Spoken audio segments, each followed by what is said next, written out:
In today's video, I'm going to teach you how to set up a screen recording using OBS Studio. This is a free and open source software that's incredibly powerful for capturing your screen, whether you're creating tutorials, streaming games, or recording any other kind of content. We'll go through the steps to set up your screen capture from start to finish, so let's dive in. To get started, you'll first need to open OBS Studio on your computer.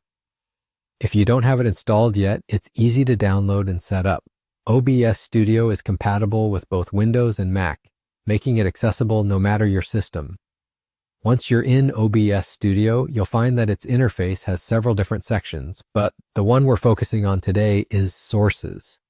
Sources are what OBS uses to determine what content is captured and displayed on your video or stream. They can include things like your display screen, a webcam, or audio inputs.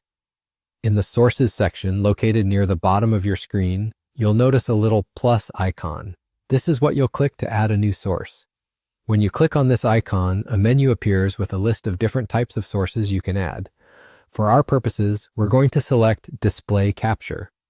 Choosing Display Capture allows OBS to record everything you see on your computer screen, whether that's a browser window, a software application, or anything else you might be working on.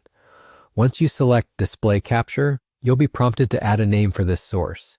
You can name it according to what you'll be recording, like full screen capture, or anything descriptive to make it easy to identify later if you plan to add other sources.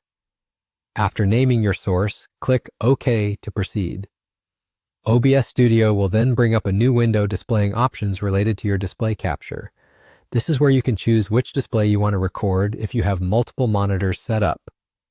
Select your desired display to capture everything happening on that screen.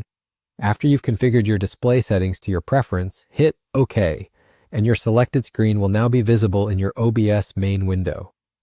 And that's really all there is to it.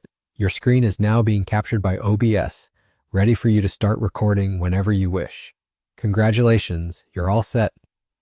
Now you can explore further features like combining multiple sources such as overlaying video from your webcam, or adding an audio source for narration. OBS Studio is full of customizable options and settings to tailor the recording to your needs, so feel free to explore further. Thanks for joining me today, and happy recording with OBS Studio.